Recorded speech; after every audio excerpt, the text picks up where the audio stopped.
கல்வராயன் மலைப்பகுதியில் உள்ள வெள்ளிமலை சின்ன திருப்பதி இடையேயான சாலை எப்போது அமைக்கப்படும் என்பது குறித்து அரசு பிரமாண பத்திரம் தாக்கல் செய்யுமாறு சென்னை உயர்நீதிமன்ற நீதிபதிகள் உத்தரவிட்டுள்ளனர். கூடுதல் விவரங்களை எமது செய்தியாளர் மதியழகன் வழங்க கேட்கலாம். மதியழகன், வணக்கம். வழக்கு குறித்த முழு விவரம் என்ன? கள்ளக்குறிச்சியில் விசச்சாராயம் அருந்தி 60க்கும் மேற்பட்டோர் உயிரிழந்ததற்கு கல்வராயன் மலைப்பகுதி மக்களின் சமூக வாழ்வியல் மேம்பாடு தொடர்பாக சென்னை நீதிமன்றம் தாமாக முன்வந்து வழக்கை விசாரணைக்கு எடுத்தது. இந்த வழக்கு நீதிபதிகள் எஸ்.எம். சுப்பிரமணியம், எம். ஜோதிராமன் அமர்வில் விசாரணைக்கு வந்தது. அப்பொழுது அரசு தரப்பில் ஆஜரான கூடுதல் தலைமை வழக்கறிஞர் ஜே. ரவீந்திரன், கல்வராயன் மலைப்பகுதியில் 10 கிலோமீட்டருக்கு சாலை சீரமைக்கப்பட்டுள்ளதாகவும் மண் சாலைகளை சீரமைக்க கால அவகாசம் வேண்டும் என தெரிவித்தார்.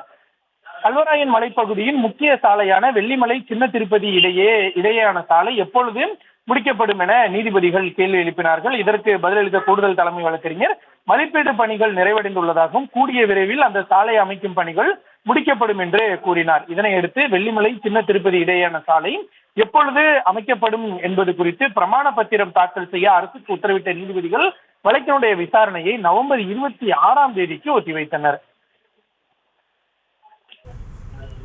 விவரங்களுக்கு நன்றி மதியழகன். செய்திகளை உடனுக்குடனும் துல்லியமாகவும் தெரிந்து கொள்ள சப்ஸ்கிரைப் பண்ணுங்க.